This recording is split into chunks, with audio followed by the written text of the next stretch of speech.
Bonjour à tous. Alors aujourd'hui, je vais vous parler de la différence entre ambition et illusion.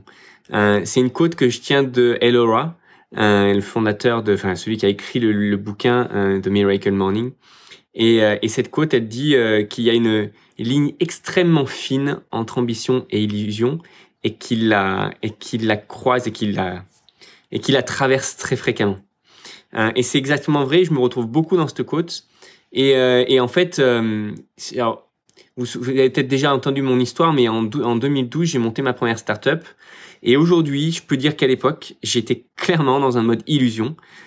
Et je peux dire qu'à l'époque, je n'avais absolument aucune chance pour réussir avec ce projet-là.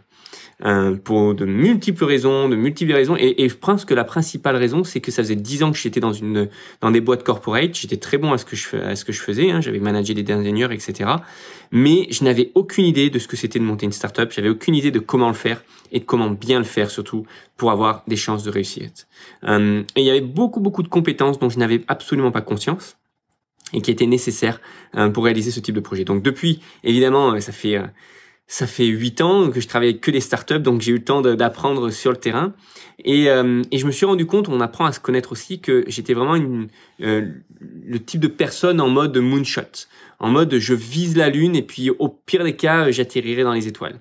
Et pour vraiment vous montrer ça, je pense que mon challenge de travailler en anglais a été vraiment un des gros challenges que je me suis donné, parce que j'avais commencé avec un incubateur en 2014 avec des entrepreneurs du monde entier, des gens de la Silicon Valley, etc. Et ça m'a beaucoup appris de travailler dans cet environnement-là, et j'ai voulu vraiment évoluer dans cet environnement-là parce que j'ai vu que le niveau était bien supérieur à ce qu'on avait en France, au moins à cette époque-là. Et du coup, je me suis mis le challenge complètement fou de lancer mon premier channel YouTube en anglais, alors que mon niveau d'anglais était plutôt bof. Et en fait, c'est pas grave. Quand j'ai lancé la première chaîne de My City of Friends en tout début, je crois que c'est en janvier 2017, j'ai commencé à shooter mes premières vidéos fin 2016. J'ai voulu mettre ce challenge-là de le faire complètement en anglais. Et je pense que c'est encore une fois un moonshot, encore une fois un mode illusion où on est à viser la lune. On ne sait pas quand est-ce que ça apportera un réel bénéfice. Je pense que ces premières vidéos-là n'ont pas apporté grand-chose, j'en suis sûr même. Mais par contre, sur de long terme, on sait que c'est bénéfique pour plein de raisons. C'est que ça nous aide à pratiquer, ça nous aide à devenir meilleur, à progresser. Et plus on vise haut, plus on avance rapidement vers quelque chose qui est plus haut, et on risque de se retrouver dans les étoiles. Donc c'est vrai que ce challenge de la langue a été vraiment mon moonshot et toujours mon moonshot, puisque je continue à produire tous les contenus de My City of Friends en anglais. Évidemment, et heureusement pour moi, mon niveau s'est quand même amélioré depuis, mais quand même, il y a encore une belle marge d'amélioration.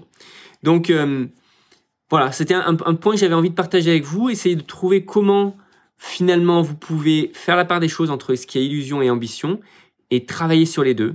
N'oubliez certainement pas vos projets qui sont vos rêves, travaillez dessus et faites-vous 2 plans en réalité. Je pense que c'est vraiment mon retour d'expérience. Faites-vous 2 plans. Faites-vous un plan moonshot. Ça, c'est ce que je vise et j'y crois et je vais à fond. Mais on ne sait pas quand est-ce que ça va réellement percer, quand est-ce que ça va réellement fonctionner. Ça peut prendre quelques mois, quelques semaines ou potentiellement des années. Et faites-vous un deuxième plan, un plan beaucoup plus terre à terre où vous savez que ça va fonctionner, où vous savez des faits, vous maîtrisez l'environnement, où il y a moins de risques.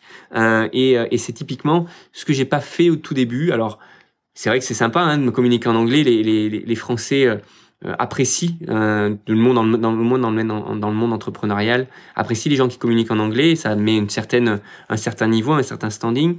Mais je pense que j'aurais pu aller plus vite si j'avais fait soit les deux, français-anglais. Voilà. En tout cas, aujourd'hui, My City of Friends, c'est les deux. C'est anglais, c'est français. Et tout ce que je fais en communication, je le fais dans les deux. Parce que je continue à avancer sur mon moonshot. Parce que j'ai des clients anglophones. Parce que ça m'a amené à un certain niveau. Et parce que c'est aussi plus facile de travailler avec la langue avec ma langue maternelle. Et avec des gens pour qui c'est leur langue maternelle également. Voilà. Pensez à garder vos 2 plans. Un moonshot et un plan terre à terre sur lequel vous savez que ça va fonctionner, vous savez que vous allez avoir un ROI à court terme, et le moonshot, il va payer, c'est sûr, mais ça prendra plus de temps. Et vous ne pouvez clairement pas savoir quand est-ce que ça va payer. Typiquement, une chaîne YouTube, c'est un moonshot. On ne sait pas quand est-ce que ça va payer, mais c'est pas grave, il faut y rester dessus, il faut avancer et ça va finir par un moment donné percer. Peut-être quand vous y attendrez plus. Allez, sur ce, je vous souhaite une très bonne journée et je vous dis à très bientôt.